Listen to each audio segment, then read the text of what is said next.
Assalamualaikum warahmatullahi wabarakatuh. Saya Andiawati dari Prodi PGMI semester 1 dengan nomor NPM 2526030308 dengan mata pelajaran mata kuliah Quran Hadis, menjelaskan tentang rasam Al-Quran, mushaf, tentang sejarah, varian implementasi pada standar di Indonesia di zaman sekarang.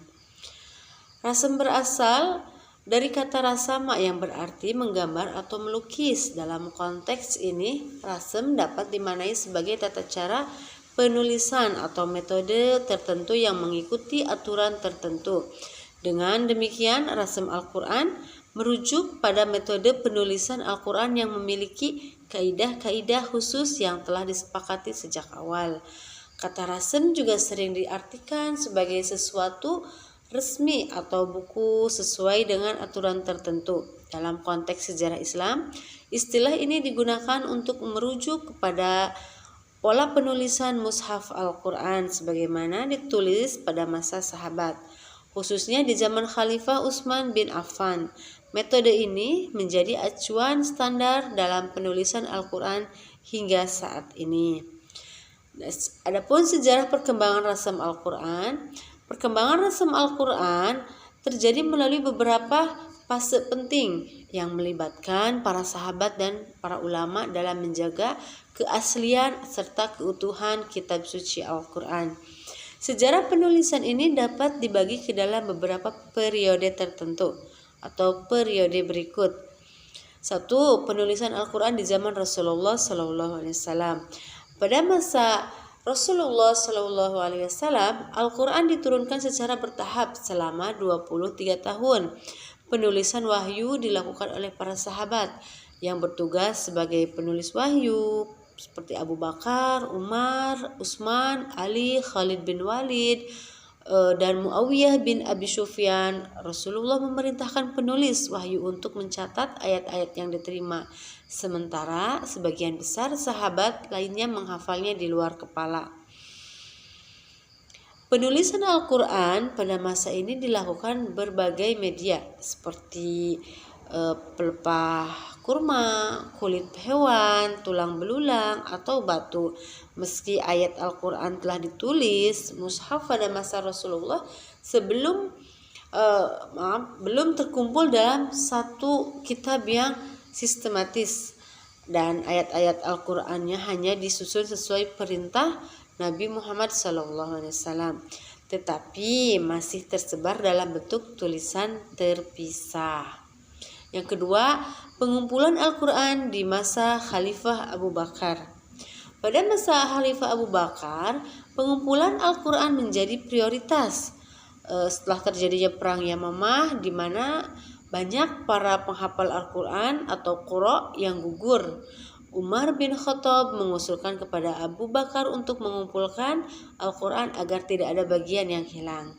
Khalifah Abu Bakar akhirnya menyetujui usulan tersebut dan menunjukkan Zaid bin Sabit, seorang sahabat yang dikenal sebagai penulis wahyu Rasulullah SAW, untuk melaksanakan tugas mulia ini. Zaid melaksanakan pengumpulan Al-Quran dengan penuh kehati-hatian, memadukan hafalan para sahabat dengan dokumen tertulis yang ada.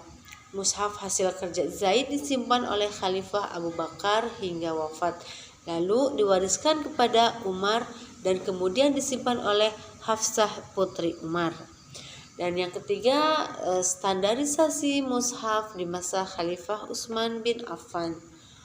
Pada masa Khalifah Utsman terjadi perbedaan bacaan qiraat di antara kaum muslimin akibat penyebaran Islam yang meluas ke berbagai wilayah. Dan hal ini dikhawatirkan dapat menimbulkan perselisihan. Untuk mengatasi permasalahan tersebut, Khalifah Utsman memerintahkan Zaid bin Sabit bersama tim yang terdiri dari Abdullah bin Zubair, Said bin Al-Ash, dan Abdurrahman bin Haris untuk menyalin mushaf yang telah dikumpulkan di masa Abu Bakar. Utsman juga memberikan arahan bahwa jika terdapat perbedaan dalam bacaan atau penulisan, maka rujukan utama adalah bahasa Quraisy, karena Al-Quran diturunkan dengan lisan Quraisy. Mushaf standar ini kemudian diperbanyak dan dikirim ke berbagai wilayah kekhalifahan Islam seperti Kufah, Basrah, Damaskus, dan Makkah. Mushaf inilah yang dikenal dengan sebutan Mushaf Utsmani. Mushaf lain yang tidak sesuai dengan standar dimusnahkan untuk menghindari perpecahan. Pendapat para ulama tentang rasam Al-Quran itu, para ulama memiliki perbedaan pendapat mengenai status hukum rasam Utsmani. Berikut adalah 3 pandangan utama. Yang satu, rasam Utsmani bersifat tauqifi, yaitu sebagian ulama berpendapat bahwa rasam Utsmani bersifat tauqifi berasal dari Rasulullah SAW melalui wahyu. Pendapat ini didukung oleh Abdul Aziz Ad-Dabbagh yang menyatakan bahwa penulisan Al-Quran telah ditentukan oleh Nabi dengan kaidah yang ada, termasuk penambahan atau pengurangan huruf tertentu. Menurut mereka, penulisan Al-Quran tidak boleh atau diubah karena mengandung rahasia ilahiyah yang tidak dapat dijangkau oleh akal manusia. Dan yang kedua ada rasam Utsmani sebagai ijtihad sahabat. Banyak ulama lain berpendapat bahwa rasam Utsmani ini hasil ijtihad para sahabat di masa Utsman bin Affan.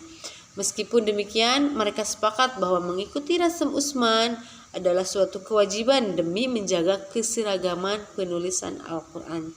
Imam Ahmad bin Hanbal bahkan menyatakan bahwa menyalahi rasam Utsmani hukumnya haram. Dan di sini yang terakhir, rasam Utsmani sebagai pilihan teknis. Sebagian ulama menganggap bahwa rasam Utsmani hanyalah satu metode penulisan. Oleh karena itu, mereka memperbolehkan penggunaan rasam imla'i atau penulisan berdasarkan kaidah ejaan modern untuk mempermudah pembelajaran, khususnya bagi orang awam. Kesimpulan dari ketiga pendapat ini adalah menjaga keaslian mushaf rasam Utsmani sebagai standar baku, tetapi tidak menutup kemungkinan penggunaan metode lain untuk tujuan pembelajaran. Adapun perbandingan rasam Utsmani dan rasam imla'i, yaitu pertama kita bahas rasam Utsmani ya. Rasam Utsmani adalah pola penulisan Al-Quran yang ditetapkan pada masa Khalifah Utsman bin Affan. Penulisannya pun mengikuti kaidah khusus seperti kaidah penghilang huruf, al-hazf, atau misalnya menghilangkan alif dalam kata Ar-Rahman. Yang keduanya kaidah penambahan huruf az-ziyadah, atau misalnya penambahan alif pada kata awwala. Yang ketiga kaidah penggantian huruf al-badal, ya misalnya penggantian huruf hamzah dengan huruf lain. Dan di sini ada rasam imla'i. Rasam imla'i yaitu penulisan Al-Quran sesuai dengan kaidah ejaan modern. Metode ini digunakan untuk mempermudah pembacaan, terutama bagi mereka yang tidak bersedia membaca rasam Utsmani. Meskipun rasam imla'i dapat membantu umat Islam membaca Al-Quran, rasam Utsmani tetap menjadi standar baku dalam penulisan mushaf. Pentingnya melestarikan rasam Utsmani. Melestarikan rasam Utsmani adalah bagian dari menjaga keautentikan Al-Quran. Hal ini sejalan dengan janji Allah dalam surat Al-Hijr. Inna nahnu nazzalna dzikra wa inna lahu lahafizun. Di mana artinya sesungguhnya kamilah yang menurunkan Al-Quran dan sesungguhnya kami benar-benar memeliharanya. Standar rasam Utsmani tidak hanya menjaga keseragaman penulisan, tetapi juga memelihara keautentikan Al-Quran sebagai mukjizat Allah Subhanahu wa taala yang tidak pernah berubah sejak pertama kali diturunkan. Karena itu Rasam Utsmani wajib dijadikan rujukan utama dalam penulisan Al-Quran di seluruh dunia Islam. Mungkin cukup sekian dari saya, kurang lebihnya mohon maaf. Wassalamualaikum warahmatullahi wabarakatuh.